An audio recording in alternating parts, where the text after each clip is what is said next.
See this? Your dog, standing on their bed, turning in tight little circles, once, twice, 3 times, before finally flopping down with a heavy sigh. You've seen it 1,000 times. Maybe you've laughed at it. Maybe you've filmed it. Maybe you've wondered, what is going on inside that furry little head? The obvious answers don't hold up. It's not about finding the comfiest spot. Your dog will spin on a perfectly flat memory foam bed, on your hardwood floor, even on concrete. It's not about temperature regulation. Dogs spin just as many times in summer as in winter. And it's definitely not a learned behavior, because even puppies who've never seen another dog do it will start circling around 6 weeks old, as if following instructions they were born with, which, as it turns out, is exactly what they're doing. That spin, it's not a quirk, it's not a habit. It's a 12,000-year-old survival program running on hardware your dog inherited from wolves. And once you understand what's really happening, you'll never look at your dog's bedtime ritual the same way again. Here's the reality. For most of human history, we didn't think about this at all. Dogs spun, dogs slept, nobody asked why. It was just one of those things dogs did, like wagging their tail or barking at the mailman. Not worth investigating. Then, somewhere along the way, we invented a comfortable little story to explain it. Dogs circle before lying down to flatten the grass, just like their wild ancestors did. It's a nice story. It makes intuitive sense. It's also, as a complete explanation, wrong. Here's the problem with the flattening the grass theory.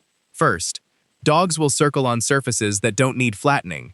Carpet, tile, memory foam, the backseat of your car, your very expensive duvet cover. If the behavior were purely about terrain preparation, it should stop when the terrain is already flat. Second, the circling happens before the dog lies down, but not always immediately before. Some dogs circle, stop, stare at the bed, circle again, then lie down. That's not efficient grass flattening. That's a ritual that needs to complete itself on its own terms. Third, and most importantly, wolves don't just circle to flatten grass. They circle for a suite of survival reasons that we completely missed in our tidy little explanation. And those reasons are what we need to understand if we want to know what your dog is actually doing. But before we can understand what's happening in your living room, we need to go back about 15,000 years. 15,000 years ago, on the steppes of Eurasia, a wolf is preparing to sleep. It's not finding a bed. It's not waiting for a human to say goodnight. It's making a series of calculations that will determine whether it wakes up alive. The first thing that wolf does is circle. Not once, not twice. 3 to 5 tight rotations, nose down, scanning. Every rotation is an information-gathering pass. What's the wind direction? Are there snakes in the grass? Is there scat from a larger predator nearby? The wolf's nose is processing chemical signals we can't even imagine. A library of scent data that tells it whether this patch of ground is safe. Then there's the flattening. Yes, that's one of the functions. Circling tramples down tall grass and brush, creating a shallow depression. That depression isn't just about comfort. It's about thermal efficiency. A wolf curled into a ground-level nest loses significantly less body heat overnight than a wolf sleeping on top of undisturbed vegetation. In temperatures that can drop below freezing, even in summer at high latitudes, that thermal advantage could be the difference between waking up and not waking up. But the most overlooked function, and here's the one that breaks people's brains a little, is scent marking. Dogs and wolves have specialized scent glands in their paw pads, called interdigital glands. Every time your dog presses their paw into the ground, they're leaving a chemical signature.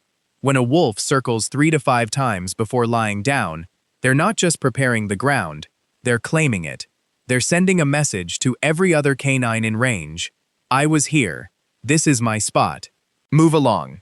This is the part nobody tells you. The circling ritual is, in part, territorial broadcasting. Your dog, circling on their orthopedic bed in your heated apartment, is executing the same chemical announcement their ancestors used to claim sleeping territory on the open steppe. The question is, why? Why would a behavior that hasn't been necessary for survival for thousands of generations persist so stubbornly? To answer that, we need to go inside the dog's brain. Here's the part most people never think about. Your dog doesn't decide to circle. The circling happens to your dog, triggered by a specific set of conditions that activate a neural circuit so ancient and so deeply wired that deciding has nothing to do with it. Behavioral scientists have a name for this: a fixed action pattern. The concept was pioneered by Nobel laureates Nicolas Tinbergen and Konrad Lorenz in the mid-20th century.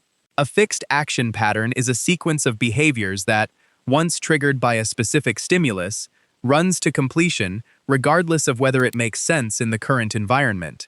It's not a choice, it's not a habit, it's a program. Think of it like a computer script. The trigger, in this case, the dog feeling tired and approaching a sleeping spot, executes the code. The code says, circle. And once that script starts running, it can't easily be interrupted, even if the surface is perfectly flat, even if there are no predators, even if the dog has never seen a wolf in its life. The neural hardware that runs this program lives in the basal ganglia, a cluster of deep brain structures that handle motor patterns, habits, and procedural learning across virtually every vertebrate species. The basal ganglia don't consult the thinking parts of the brain. They don't weigh pros and cons. They receive a trigger signal. They execute the motor sequence, and they keep executing it until the sequence completes. Here's where it gets fascinating. When the circling sequence completes, the brain releases a small burst of serotonin and dopamine, the same neurochemicals associated with satisfaction, calm, and reward. The circling isn't just a pointless ritual, it's a self-soothing mechanism. The act of completing the spin literally changes the dog's brain chemistry, shifting them from an alert, pre-sleep state into a calm, ready-to-rest state. This is why dogs that are prevented from circling, picked up and placed on the bed, interrupted mid-spin, often show visible signs of anxiety. They'll pace, whine, or refuse to settle. The program didn't complete. The neurochemical transition didn't happen. The brain is still waiting for the circle to finish. So now we have a picture. The circling behavior is an ancient survival program. Scent marking, terrain preparation, thermal optimization, predator scanning, wired into the basal ganglia as a fixed action pattern that, once triggered, runs to completion and triggers a neurochemical calming response. Now ask yourself, what happens when you take that program and drop it into a modern home? The answer is, almost nothing changes. And that's the point. Your golden retriever, who has never spent a night outside in their life, who eats organic kibble and sleeps on a bed that costs more than your first couch, that dog is running the exact same neural software as a Pleistocene wolf bedding down in tall grass, with no idea what the night would bring. Fixed action patterns are, by definition, resistant to environmental feedback. The program doesn't check whether the bed is already flat. It doesn't ask whether there are predators in the kitchen. It doesn't care that the temperature is a perfectly controlled 22 degrees Celsius. The trigger fires, the script runs, the circle happens. And here's the thing, it's not just circling. Once you start looking, you'll see these ancient programs everywhere in your dog's behavior. When your dog scratches at their bed, or your couch, or your carpet, before lying down, that's another fixed action pattern. Wolves dig shallow depressions for temperature regulation. Your dog is digging a nest that doesn't need to be dug. When your dog does the post-bath zoomies, tearing around the house at maximum speed, sliding on hardwood floors, ricocheting off furniture, that's not joy. Or at least, not only joy. It's a drying behavior, a conserved wolf pattern for shaking off water and generating body heat after getting wet. The modern context is absurd, but the program doesn't know that. And that tail chase? The one that goes viral on social media? In wolves, tail chasing is part of predatory play, practicing the motor sequences involved in hunting. Your dog isn't being silly. Your dog is running a hunting simulation on hardware that hasn't been updated in 15,000 years. Here's the one that really lands. We spend a lot of time, as dog owners, as a culture, interpreting dog behavior through a human lens. Your dog looks guilty, so they must feel guilt. Your dog spins in circles, so they must be a little bit weird. Your dog chases their tail, so they must be bored or goofy or not very smart. But what if almost everything we think we know about why dogs do what they do is wrong? The circling behavior is a window into a much larger truth about dogs. They are not small, furry humans. They are not processing the world the way we do. They are running ancient software on ancient hardware, and most of the time, when we think we're seeing a personality quirk, or an emotional response, or even a sign of intelligence, what we're actually seeing is a fixed action pattern that predates human civilization. And here's where it gets genuinely profound. Your dog, spinning on their bed right now, is doing something that wolves were doing before humans invented agriculture, before writing, before the wheel, before we had domesticated a single species. That behavior is older than every human institution, every religion, every nation-state. It is a living fossil, a piece of behavioral archaeology happening right there on your living room floor.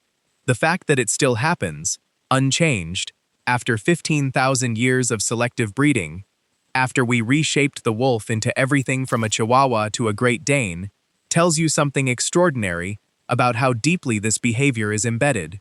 We changed the ears, the snout, the coat, the size, the temperament. We couldn't touch the circle. So the next time you see your dog doing something that makes no sense, spinning, digging, chasing nothing, don't ask, "What's wrong with my dog?" Ask, "What ancient survival problem is my dog still solving?" Because the answer is almost always more interesting than you expect. Let's bring it all together. Your dog's bedtime spin isn't a quirk. It's not about comfort. It's the visible surface of a 15,000-year-old survival program, one that scans for threats, flattens terrain, claims territory through scent, and triggers a neurochemical cascade that prepares the brain for sleep. It's a fixed action pattern, a behavioral script wired into the basal ganglia that, once triggered, runs to completion regardless of whether it's needed in the modern world.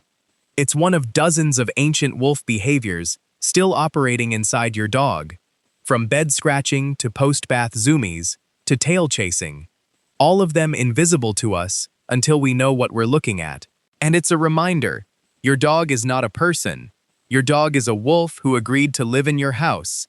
And every spin, every scratch, every zoomie is a fossil of that agreement, preserved in behavior.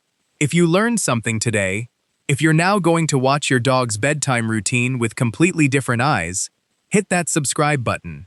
We're building a channel for people who want to understand the hidden science behind animal behavior, and every subscription helps us make more of these deep dives. Drop a comment with a behavior your dog does that you've always wondered about. What's the weirdest thing your dog does? That thing you've searched at 2 in the morning? Tell me below. We read every comment, and we might just make it the next episode. Thanks for watching. And remember, when your dog spins tonight before bed, they're not being weird. They're being a wolf. That's instinct.